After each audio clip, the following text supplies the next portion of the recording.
Hello friends, welcome to my YouTube channel Pharma Hub. Today I am going to discuss with you M.Pharm for Pharmaceutics First Sem Regulatory Affairs. In regulatory affairs, discuss the document in pharmaceutical industry. It means कि pharmaceutical industry में क्या क्या हमें documentation होने चाहिए. So this topic is master formula record. Master formula record is a master documents for any pharmaceutical product. Master formula record in short MFR इस document जो ये एक डॉक्यूमेंट होता है जो कई फार्मास्यूटिकल प्रोडक्ट के लिए यूज किया जाता है. It contains all in formulation about the manufacturing process for the product. ये सभी फॉर्मुलेशन में जो है मैन्युफैक्चरिंग प्रोसेस प्रोडक्ट के लिए मैन्युफैक्चरिंग प्रोसेस सब चीज़ इसमें कंटेन किया रहता है इन फॉर्मुलेशन में. MFR is prepared by the research and development team of the company and all other documents like BMR and BPR are prepared using MFR by the manufacturing units. MFR is prepared by the research. जो MFR होता है वो company के team के द्वारा, जो company का team होता है जैसे डेवलपमेंट और रिसर्चर, उसके द्वारा MFR मास्टर फॉर्मूला रिकॉर्ड को प्रिपेयर किया जाता है. और जो अदर डॉक्यूमेंट होता है like BMR and BPR, BMR means basal metabolic rate and BPR means business process re engineering, उसको प्रिपेयर किया जाता है जो मैन्युफैक्चरिंग यूनिट्स होता है उसके द्वारा MFR को. देन हम देखते हैं मास्टर फॉर्मूला रिकॉर्ड डेफिनेशन. इसका डेफिनेशन क्या होता है? ए डॉक्यूमेंट और set of documents specifying the starting material with their quantities and the packaging materials together with a description of the procedure and precaution required to produce a specified quantities of a finished product as well as the processing instruction including in process controls. A documents मतलब कि इस documents को MFR को बनाने के लिए हमें क्या क्या नीड होता है, यहाँ पे ये है बात. जो डॉक्यूमेंट्स का स्पेसिफाइंग होता है वो स्टार्टिंग मटेरियल से लेके फिनिश्ड प्रोडक्ट तक होना चाहिए, वो भी अच्छे से. स्टार्टिंग मटेरियल, उसके साथ स्टार्टिंग मटेरियल क्या होना चाहिए, उसका क्वांटिटीज़ अच्छा होना चाहिए, पैकेजिंग मटेरियल अच्छा होना चाहिए. उसके साथ जब जो पैकेजिंग मटेरियल्स हम देंगे उसके साथ उसका फुल डिस्क्रिप्शन होना चाहिए, MFR यही कहता है. देन उसके बाद उसका जो फिनिश्ड प्रोडक्ट है, finished product as well as processing होनी चाहिए, उसका इंस्ट्रक्शन हमें देना चाहिए. और सारे इन प्रोसेस कंट्रोल आप लोगों ने B फॉर्म में पढ़े होंगे. इन प्रोसेस कंट्रोल्स में जितने भी नीड्स होते हैं वो सब कुछ एकदम एज वेल एज होने चाहिए. MFR के डॉक्यूमेंट में हमें यही चाहिए. नेक्स्ट है MFR should have following parts.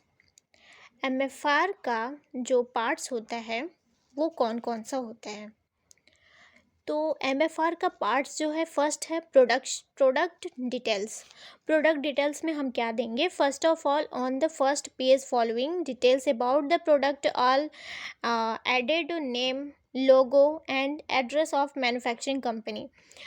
जो है कि फर्स्ट पेज पे क्या होता है कि हम नेम, लोगो, एड्रेस और मैन्युफैक्चरिंग की जो कंपनी की लोगो होती है उसका नेम और एड्रेस जो है देंगे. फिर उसके बाद डोजेस फॉर्म नेम देंगे, ब्रांड नेम देंगे, जेनरिक नेम देंगे, product code, label claim of an ingredient, product description, batch size, pack size and packing style, self life, storage condition. Then हमारा आता है second flow chart. Flow chart में क्या होता है? Step of the manufacturing process to be monitored. जो manufacturing process का steps होता है उसको अच्छे से मॉनिटर किया जाता है. Then flow chart of the material movement from dispensing to the final product to stores. जो कि फ्लो चार्ट में क्या होता है, जो मटेरियल का मूवमेंट होता है उसका फाइनल प्रोडक्ट का सारा स्टोरेज, उसका डिस्पेंसिंग कहाँ है, वो सब कुछ हम फ्लो चार्ट में मेंशन करते हैं। Equipment, third equipment. इक्विपमेंट में क्या होता है कि हम इक्विपमेंट के एक लिस्ट बनाते हैं। फोर्थ नंबर पे हमारा आता है स्पेशल इंस्ट्रक्शन। स्पेशल इंस्ट्रक्शन में क्या होता है कि हम जितने भी उसके इंस्ट्रूमेंट के प्रिकॉशन होते हैं उसको राइट डाउन करेंगे। जैसे कि हमें कोई भी प्रोडक्ट है उसकी पैकेजिंग क्या होना चाहिए, उसका यूज़ क्या होना चाहिए, उसके फार्मूला के सारे अकॉर्डिंग टू इंक्लूड होना चाहिए। उसका मस्ट, इसका इंस्ट्रक्शन का मीन्स होता है कि मतलब कि प्रोडक्ट के प्रिकॉशन क्या क्या होने चाहिए। जैसे यहाँ पे आप देखिए, name of ingredient with test reference. Test reference जैसे कि अगर हम किसी इंग्रेडिएंट का नाम दे रहे हैं तो वो किसके अकॉर्डिंग है, आईपी के है, बीपी के है, यूएसपी के है, किसके अकॉर्डिंग है, हम उस हिसाब से इसको प्रिकॉश करेंगे। उसकी क्वांटिटी भी ऐड करेंगे और ओवर एज जितना भी उसका ओवरेज होगा उसके अकॉर्डिंग टू परसेंटेज यील्ड निकालेंगे। Calculation include the calculation step of all active material to get 100% of the active materials. Active material का 100% और एक्टिव मटेरियल का कैलकुलेशन स्टेप्स भी इसमें इंक्लूड करेंगे। The calculation shall be done using water content और LOD to get 100% potency.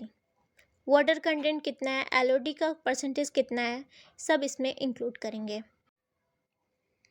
Then 6 number पे आता है आपका मैन्युफैक्चरिंग प्रोसेस। मैन्युफैक्चरिंग प्रोसेस में क्या होता है, right all step all stages. Manufacturing का जितना भी स्टेज होगा उसको लिखेंगे, उसको नोट डाउन करेंगे। Then all process step like shifting, milling, mixing, lubricating and granulation, compression and coating should be written in detail, including process time and yield. It means you understand all process steps like जैसे shifting, milling, mixing, lubricating and granulation, compression and coating सभी को note down करेंगे और उसके process के time और yield को भी नोट डाउन करेंगे। Include atmospheric condition as temperature, humidity and storage conditions for every steps. Include और क्या करेंगे, एटमॉस्फेरिक कंडीशन को, टेम्परेचर को, ह्यूमिडिटी को एंड स्टोरेज कंडीशन को सभी स्टेप में, मिलिंग में भी, मिक्सिंग में भी, सब में ये सब को हम इंक्लूड करेंगे। देन आपका आता है 7 नंबर पे पैकिंग प्रोसेस। पैकिंग प्रोसेस में क्या होगा कि पैकिंग मटेरियल का जो लिस्ट होगा विथ क्वांटिटी उसको राइट डाउन करेंगे। Line of clearance, reconciliation of printed and unprinted packing materials should be included in details. Clearance को और उसके प्रिंटेड और अनप्रिंटेड मटेरियल जो भी पैकिंग होगा उसको, अगर वो प्रिंटेड में है तो उसको भी राइट डाउन करेंगे और नहीं है तो उसको भी राइट डाउन करेंगे। देन हमारा 8 नंबर पे आता है यील्ड, परसेंटेज यील्ड। आप लोगों ने प्रैक्टिकल किया होगा तो उसमें आप परसेंटेज यील्ड निकालते होंगे। Same as here, include the theoretical, actual yield and acceptance limit of the batch का जो भी लिमिट है उसका एक्चुअल यील्ड और थियोरेटिकल यील्ड सब कुछ हम उसमें इंक्लूड करेंगे। The details given above should be included in general master formula record. सभी आपको जो भी डिटेल ऊपर दिए हैं हमने अभी जो भी बताया है उसके बारे में ये कह रहा है कि सब कुछ हमें इंक्लूड करना होता है और सारे अदर डिटेल को भी हमें इस कंपनी के द्वारा ऐड करना होता है। कंपनी वाले मास्टर फार्मूला रिकॉर्ड को बहुत अच्छे से उसको रन आउट करवाते हैं। अभी हमने आपको बताया कि कंपनी के टीम जो होते हैं, रिसर्चर एंड डेवलपमेंटर, वो लोग इस MFR को प्रिपेयर करते हैं। तो हम यहाँ पे आपको बताने जा रहे हैं कि उसका प्रोसीजर क्या होता है। MFR based on the experience of competent, qualified staff like manufacturing chemist and analyst chemist are prepared based upon batch manufacturing record of the batch size. It means जो है क्या कहने का मतलब है कि जो मैन्युफैक्चरिंग केमिस्ट होते हैं, एनालिटिकल मैन्युफैक्चरिंग मतलब कि जो भी हमारा मिलिंग प्रोसेसिंग का डिटेल्स बनाते हैं, वो केमिस्ट और एनालिटिकल केमिस्ट जो है प्रिपेयर्ड करते हैं बैच मैन्युफैक्चरिंग रिकॉर्ड को।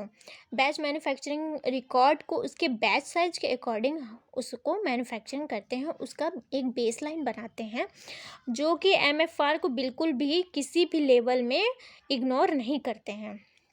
एमएफआर का क्या भी लेवल है मैंने अभी आपको बताया, जैसे अभी आप ये देख सकते हैं, नेम, लोगो, एड्रेस, ये आपका पूरा।